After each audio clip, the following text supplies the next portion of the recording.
The Lillies find that tragic because, in their view, Ron Hubbard is a phony, and new research seems to back this up. Although Scientology described Ron Hubbard as the greatest humanitarian in history, and he himself claimed some remarkable achievements, others who've investigated his life say he was a liar and a cheat. For example, Hubbard claimed he was a nuclear physicist. In fact, he took only a short course in physics and failed. Hubbard claimed he was crippled and blinded in World War II.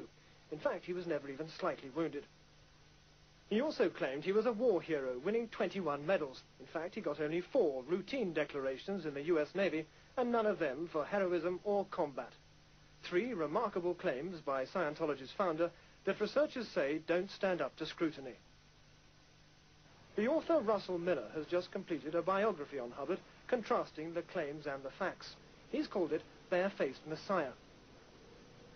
The church, as I'm sure you know, say that Hubbard was a much decorated war hero, that he was the first casualty, he was flown home from the front in the Secretary of State's plane, that he was an intelligence officer involved in covert operations, was much wounded, much decorated, etc., etc. None of these claims are true, none.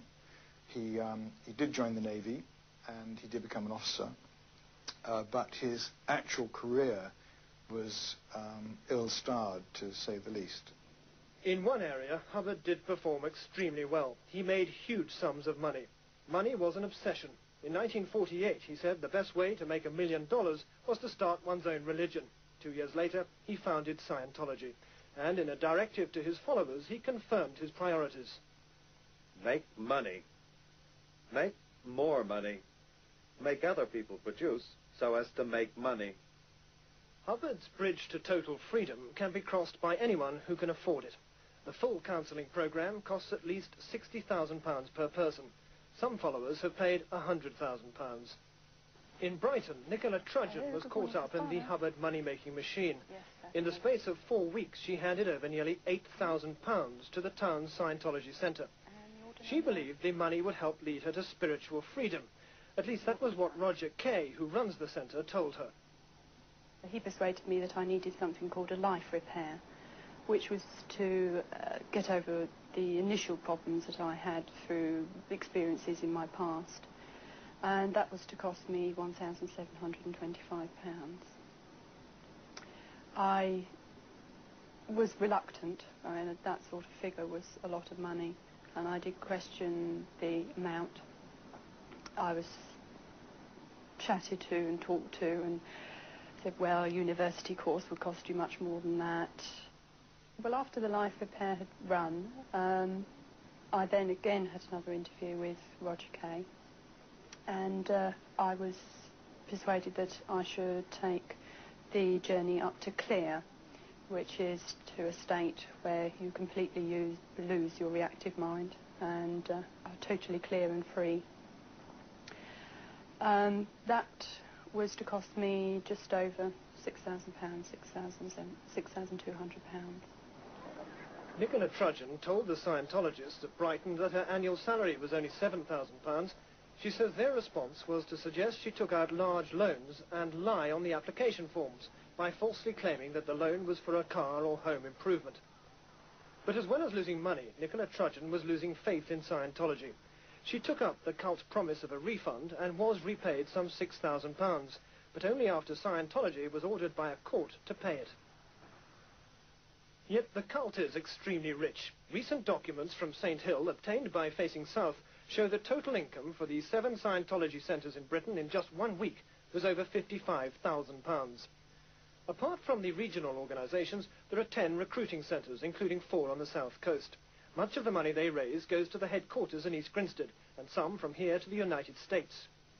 In the past, huge amounts of cash were siphoned off by Hubbard for his personal use. Some went into Swiss bank accounts, though Hubbard was reluctant to admit it. I don't have Swiss bank accounts. There is a bank account in Switzerland. I don't know how much money is in it, but not very much. In fact, Hubbard siphoned off millions of dollars for his personal accounts via a front company registered in Liberia. On his behalf, the money was then distributed to secret accounts in Liechtenstein and Luxembourg.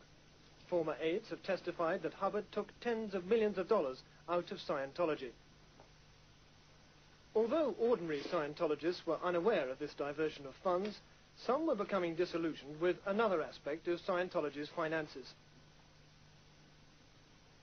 Steve Bisbee left the cult in 1982. He was unhappy that so little was spent on the basic welfare of staff.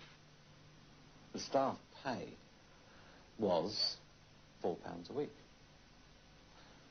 In practice, £4 a week was rarely gotten by anybody. I can show you my own P45 from those days, which proves the amount of money that was paid out. And if you care to look at the statistics of the amount of gross income that was taken in during that period from the church, there is an incredible discrepancy. But the Scientology officials at St. Hill insist their money is well spent on running the church organizations, or as they call them, the orgs. All of the management, the top management of the church, is done from the States, and as such there's a service which comes back. So the management is you answer this maybe, you know better. To be honest with you, I don't have all the specifics on the money flows. I know that we've opened up in 7 countries, and I know that money is going out there to set up orgs and so on. And, I mean, short of going and getting my accountants, I can't answer your question in the detail that you want. Do you see what I mean? Other ex-Scientologists, like Morag Belmain, claim there's been relentless penny-pinching within the cult. And she says that the constant emphasis on money has had disastrous human consequences, particularly on children's welfare.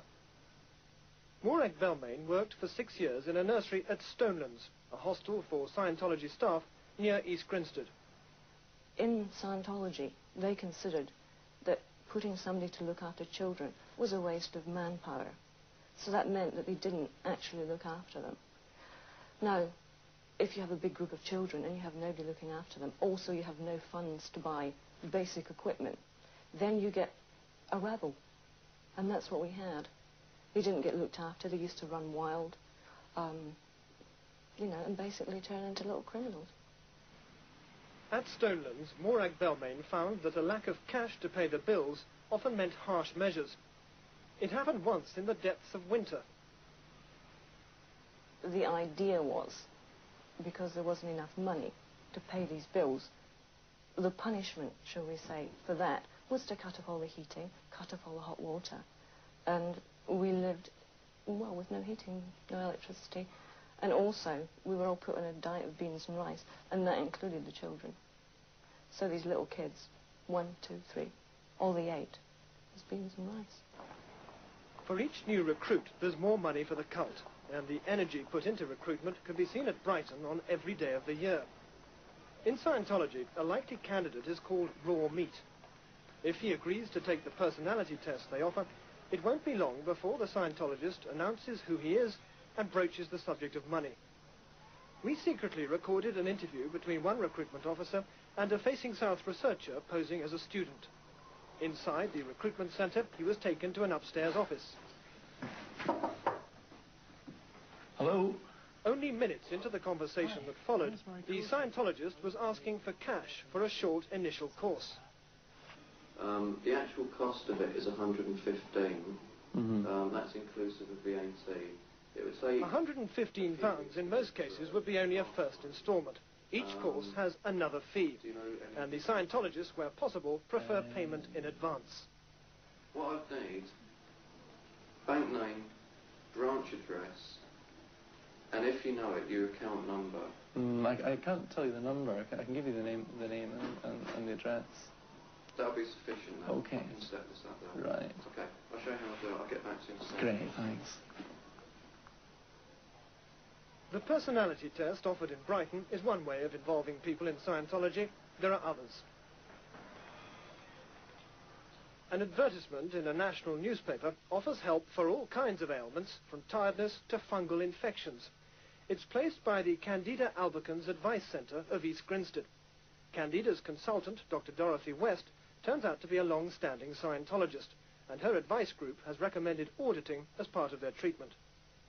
Candida is sponsored and supplied by G&G Vitamin Centre, based in East Grinstead. The company is run by a husband and wife who are also long-standing Scientologists.